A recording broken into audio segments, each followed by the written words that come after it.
reading later on is predicted by language exposure earlier on. So even though it seems silly to be reading a book to an infant, I felt silly reading a book to my 2-month-old, and what is she really hearing? It actually is helping them form those neural connections to recognize language and then to recognize the sounds of language that are then instrumental for reading and academics much later on. So a child's future begins long before birth.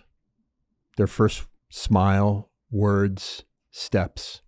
In the span of just 1,000 days, billions of neural connections are formed, and the foundation for lifelong health, learning, and resilience quietly takes shape. As pediatric providers, we understand intuitively the importance of early childhood development. And this translates to conversations we have with families about how to best nurture, recognize risk, and shape those outcomes that will last decades. This is Charting Pediatrics.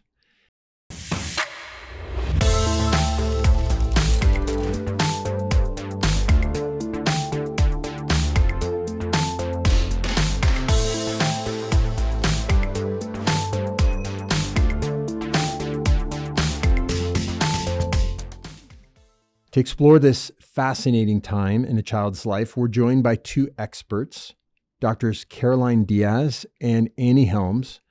Both specialize in developmental and behavioral pediatrics, and Dr. Diaz also in genetics here at Children's Hospital Colorado, and are assistant professors in pediatrics at the University of Colorado School of Medicine.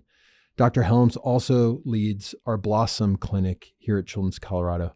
Annie and Caroline, welcome to the podcast. Thank you. Thanks for having us. Annie, before we jump into questions, tell us just a bit about what the Blossom Clinic is for our listeners. So the Blossom Clinic is our NICU follow-up clinic, and we see patients that had HIE, were premature, low birth weight.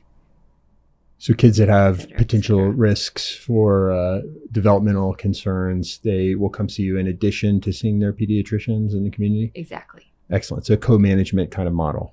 Yes. Love it. Caroline, when we talk about the first 1,000 days, that seems like that's kind of a catchphrase now in pediatrics and development. What are we referring to, and why has this become an important focus for us as pediatricians?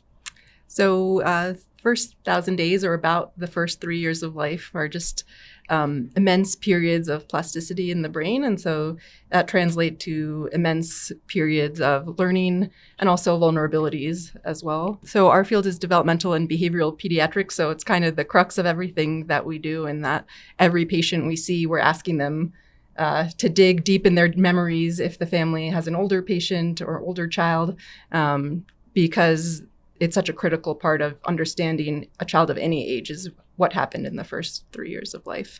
And I think that's probably true for general pediatricians as well. Absolutely. And Annie, as you think about this concept of plasticity, I guess that's neuroscience terms for lots of connections being formed.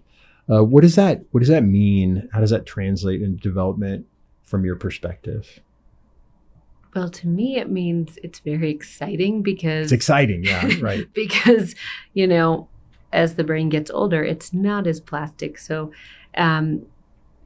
being able to have a brain that can grow and expand and learn means that so much is possible during that first few years. And really, it's a time where families can really take advantage to help their child develop. Right. And suddenly that is pressure for parents, right, to do the right things early in life. So as we are thinking about counseling parents on how to take advantage of that plasticity in a positive way, what are some of the things that we should be thinking about counseling our parents, Caroline? I think the nice thing is that we don't need to be fancy or suggest expensive solutions. It's really just about having a stable, nurturing caregiver, and that could be parents, but it could be grandparents, it could be adoptive parents, it could be other family members that are available to basically support the baby's environment, so that we can provide language inputs, visual inputs, places to roll around, really simple things are actually the most powerful at this age. And you said stability. What does that mean from your perspective? That even though a baby is not necessarily talking to us, they're still learning, and they're learning about relationships. They're learning that if they cry, their caregiver is going to come to them. And so those kind of seeds are getting planted very early, that here's a world I can trust, and here are the things I can do. And that's actually the most important thing out of all the things we'll talk about, is that stability of a nurturing caregiver who's there for the child. Yeah, so I like how you've distilled this down to some basic elements that aren't terribly complicated. As you think about patients that you've seen over your career and families, what are some misconceptions that families sometimes have about early development and what they should or shouldn't be doing? I think some of the things we've seen is that families a lot of times think they need things they don't have, or they need things on an iPad to teach their child. And I think when we really break it down, families that are coming in after having just had a baby are overwhelmed, are tired. And so the first thing I typically say to families is, particularly when you recognize that they seem a little bit overwhelmed and stressed, is that we need mom and dad to be able to take care of themselves so they can best take care of baby. They need to sleep, they need to eat so they can take care of baby, and then having the supports to be able to let the baby be in the environment and then respond to their cues. And I think a lot of times families, say things like, well, I'm not sure. Are they this? Are they that? Are they tired? Are they hungry when they're crying? And I think just responding to the crying is really all they need to do at first. And so I feel like it, again, going back to what Caroline said, it can be more simple than a lot of families make it, probably because of things like social media and other things that are very overwhelming.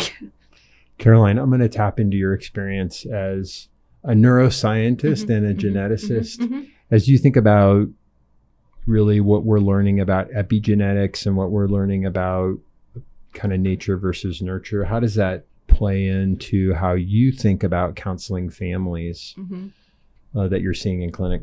Yeah, and this kind of ties into the question of like what we see often, but we're often doing evaluations for autism or other neurodevelopmental differences, and many times, not always, but many times families will have something in their mind that happened very early on that is kind of standing out to them. Whether the kid fell from a shopping cart, or maybe at birth, they needed a little bit of resuscitation. Very salient things in their mind that they worry, like, is this why my child is different, or is this what caused a differing pathway? And while we don't necessarily have objective answers of the roles of specific events like that, overall, I usually like to relieve parents' anxiety in saying that, yeah, that thing probably wasn't related, because we do know a lot now about how genetics kind of sets the blueprint for how the brain is developing, and then the environment can then shape how that kind of goes in the future. But even genetics isn't answer everything, right? So even kids with a genetic syndrome, for example, can present very differently. And so just that genetic identification doesn't at all describe, the neurodiversity within children or within different subsets of children. Annie, I'd like to follow up on something you said, which is the stress that parents may be experiencing in their roles, in their new lives with this little critter in the house. How does that potentially impact neurodevelopment and during this plastic time? I think that's something that parents don't always realize can play such a large impact on child development. And there's a lot of research that talks about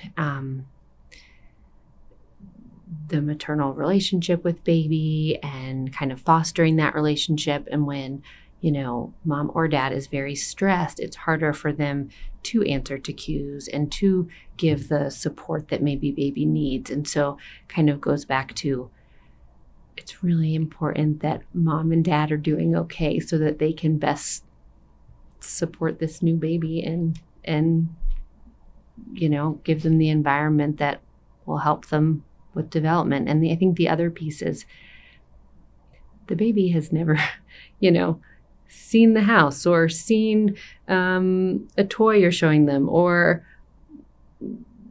you're reading them a book that you're reading. They've never heard the word. So really it can be your own environment can be the most stimulating thing, and it doesn't need to be more than that.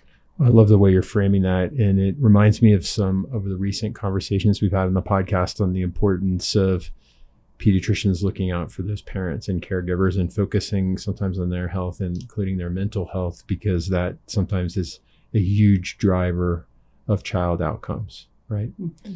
So Caroline, sleeping and eating, sleeping and eating, sleeping and eating, that's kind of the pattern that a newborn has. Why is that so important for the newborn brain? What's going on there? Yeah. So we were just reading about how, there's literally millions of connections in the brain being made every second. So at this time period, and that, the brain is the part of the body that's taking up the most energy of everything. So really the baby's job is to learn and to grow. And that's, as, you so nicely put it, really could be overwhelming if you think about every single thing that the baby is seeing is a new thing to learn about. And so getting the proper nutrition, whether that's breast milk or formula, and thinking about the first year, and then sleeping. So getting the rest and being able to integrate those experiences and learn from them. That's really the most important keys. And that's what babies do most of the time. Annie, you mentioned in kind of the basics that are needed, responding to baby's cues, responding when a baby's crying, providing space for movement. Why is that so important? Movement and sensory experiences, and what does that look like in terms of a daily routine with a newborn? So movement and sensory experiences, meaning in a safe space, putting your baby on the floor, letting them feel the carpet or the wood or whatever might be there. That is how the baby is starting to first understand their body in space. So, very newborns, we joke, there is no research behind this, but we're like, we sometimes don't know if a baby, if they're not looking at their arm, like, do they know their arm is there? That's right. And part of them learning that, yes, I This have is two attached arms to and me. I have two legs, is putting them safely on the ground and letting them have that sensory input, and letting them learn how they can move their body in space. And so it's not a big activity, but for baby, it's huge. And I think the other piece of that is a lot of families, most families are like, my baby hates tummy time. And it's like, you're not alone. Like, I don't think I've ever met a family that the baby likes tummy time. And so, just keep at it. There's ways you can do it on top of mom or dad, if mom or dad's lying down safely, that I think baby might like better. And that really gives them a way to start working on learning about their environment, and working on their core and all of that. So Caroline, we talked about some of the basics that are fundamental to how we should be interacting and responding to a newborn. What about this concept of just, talking and reading to your infant, or even potentially prenatally? Like how useful and important are those types of interactions? So critical. We know that, reading later on is predicted by language exposure earlier on. So even though it seems silly to be reading a book to an infant, I felt silly reading a book to my, 2-month-old, and what is she really hearing? It actually is helping them form those neural connections to recognize language, and then to recognize the sounds of language that are then instrumental for reading and academics much later on. So that's so interesting. So you're communicating in an auditory fashion, but it's developing the patterns and connections to allow them to interface with the written word. It sounds like yeah. That's incredible. So, Annie, the baby market, it's a big market, right? I mean, they're trying to sell you lots of stuff, lots of special developmental toys and things? What's really important for parents? So kind of going off of what Caroline was talking about, read, talk, but it doesn't need to be the toy that Instagram wants you to buy, or the book that Instagram wants you to buy. It can be whatever book is on your nightstand that you're too tired to read at night. It doesn't have to be the baby book that you're like, I can't read this for another night in a row. So I think that's an important point of right now, the baby doesn't know what you're reading, so read what you enjoy.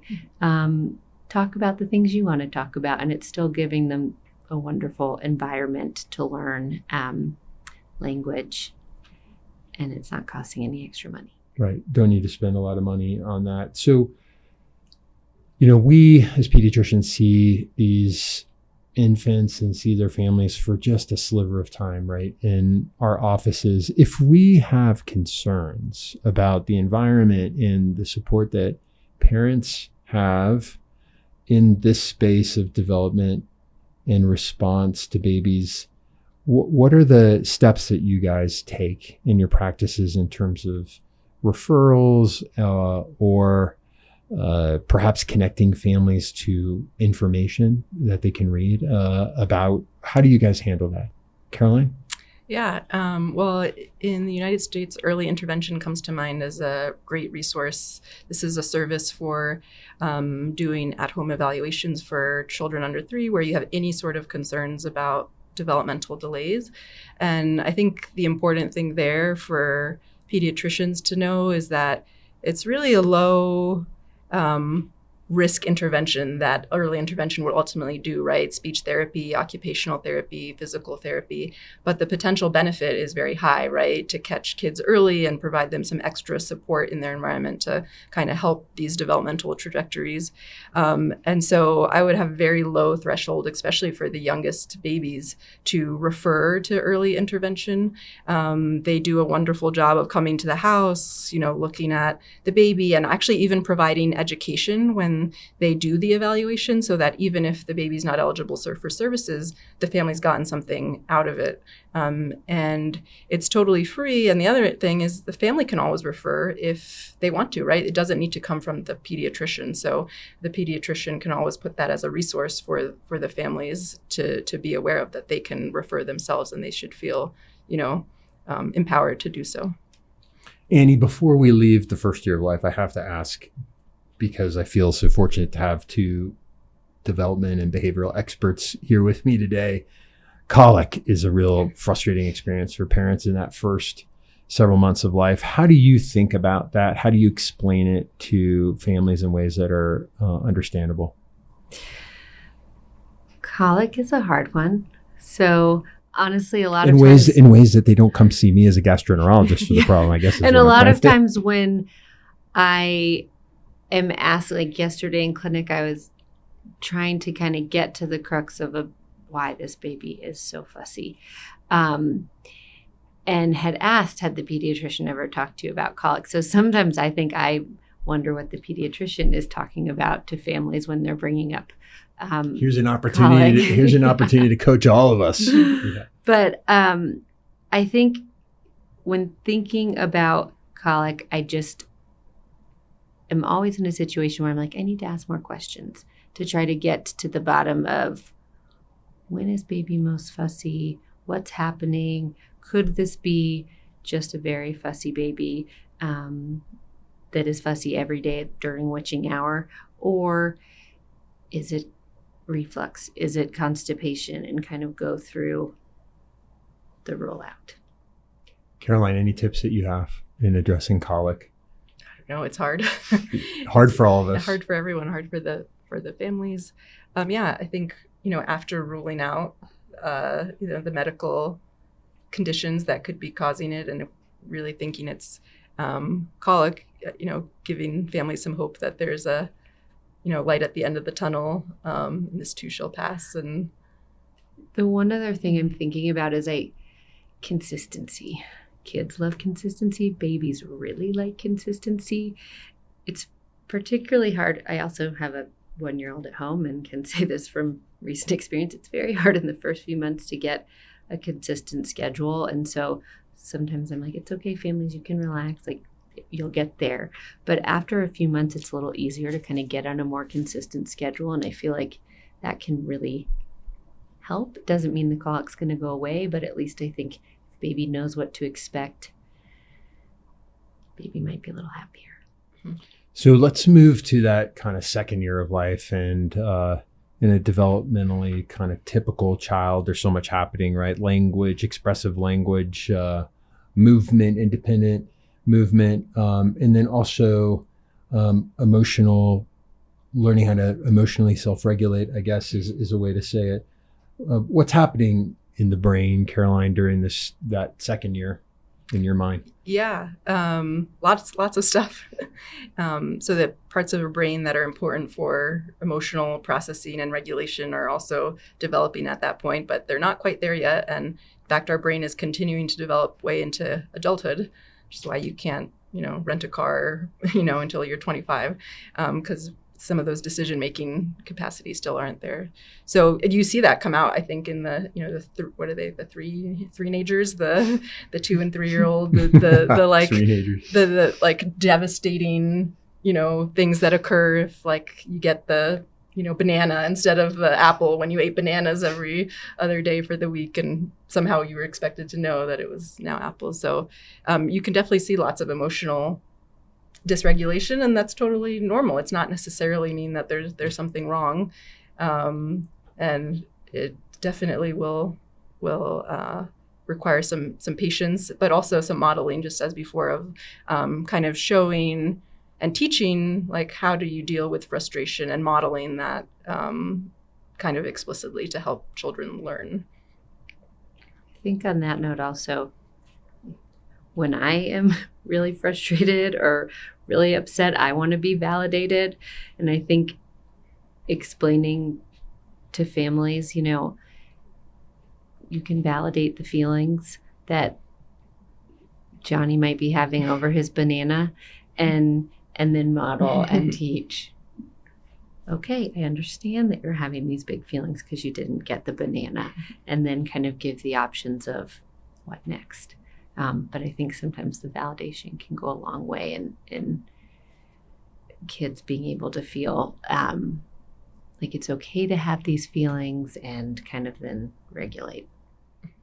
I feel like, childhood development is also this balance between attachment and independence as well, that it seems like it even starts early in life, right? But that's a constant tension that we have as parents, and that we're asked to counsel on sometimes as pediatricians. So how do you guys look at that from the lens of a developmentalist, in terms of the need for constant attachment early in life, but yet they're starting to need some independence too? And sometimes those tantrums come where there's tension there, right? Mm-hmm. How do you think about that? Yeah, that's a great question. There's a lot of developmental theories that look at, different time periods of development as being like, this is the caregiver attachment, and then, teenage years, they're learning their independence. But the kind of second year or first year, depending what you're counting as 0, physically, kids are able to become more independent, right? But maybe they shouldn't be in all senses. So right. It's a kind of an important, like, physical safety time period, I think, in balancing them being able to explore the world and figure things out for themselves, and figure things out for themselves that some things aren't safe, but keeping them generally safe within that larger, broader pool. Yeah, that safety, what was the word that came to my brain when you said that, of letting them explore, but just making sure the environment is safe, which is a lot easier said than done, especially if there's more than one child in the home, and there's a lot of little things that babies can get their hands on. And I feel like you can create those safe environments at home, but man, when you leave the home and go somewhere else, public space, et cetera, it gets a lot more challenging to ensure that their safety for that wandering toddler, for sure. So I wanted to touch on for a few seconds this idea of adverse experiences and trauma, and perhaps in your space in the Blossom Clinic, Annie, you think about some of the medical experiences as traumatic experiences for some of these former preemies. But how are you guys navigating that in your advice you're giving to families and kids that have experienced it, just by virtue of their medical conditions? I think it's one of the biggest things that we see in Blossom, but a lot from the parents, just the trauma that they went through, not expecting pregnancy to not go perfect, and then having their newborn have to go to the NICU. I don't think as pediatricians, when we're busy, we are really thinking about how that experience might affect them and how families are able to kind of take in more information.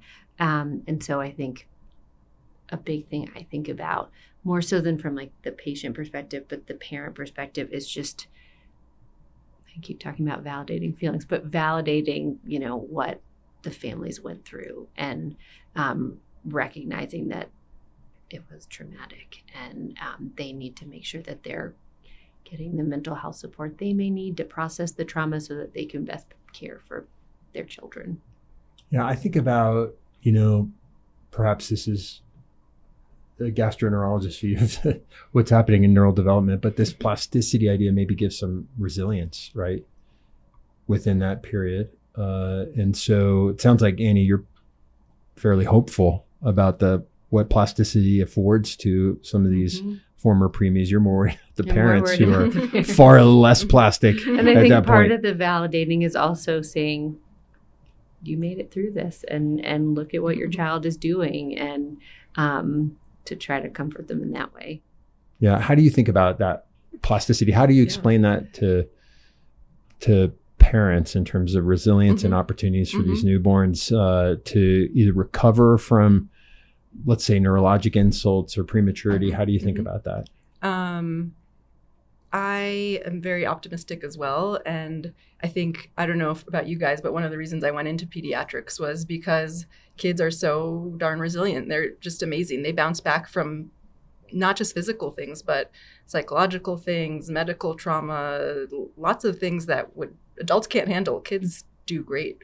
And they make all sorts of progress. So I usually tell families, it's pretty safe to say that all children are going to make progress. It's just a question of kind of figuring out what the slope is for an individual child. And we can figure out by the history of the progress that they've already made is the number one predictor. So that is, I think, a hopeful perspective. The other thing is that although, yes, the first 3 years are the most important, kids are still really flexible beyond that. And there's still so many opportunities for things that maybe didn't go right at first to be kind of helped along and supported along to kind of help those optimal trajectories happen. And I think also along those lines, when we talk about autism, I frame it in this way, but also thinking about why these babies were in the NICU. There's no medicine to make it go away, that why they had what they had. But the things that we have is medicine for the brain is reading to baby, talking to baby. The best treatments we have for babies at this age to help with development is therapies. And so things that are not these big, huge medical advances, treatments, can be what's most helpful, particularly because they have so much plasticity. Yeah. And you guys have both mentioned that, the first 1,000 days is important, but that those neural connections and development is still happening well after that. So for all the teenagers that I have in my house, I'm not done yet, right? I still have an influence on them, right? Even beyond the first 3 years. If the first 3 years didn't go as planned. There's still opportunity for us to influence. Well, that's great. I've really enjoyed this conversation, guys, and appreciate your expertise in this space, everything you're doing for the patients and families that you're caring for. in your practices. So thank you so much for joining us. Thanks for having Thanks. us.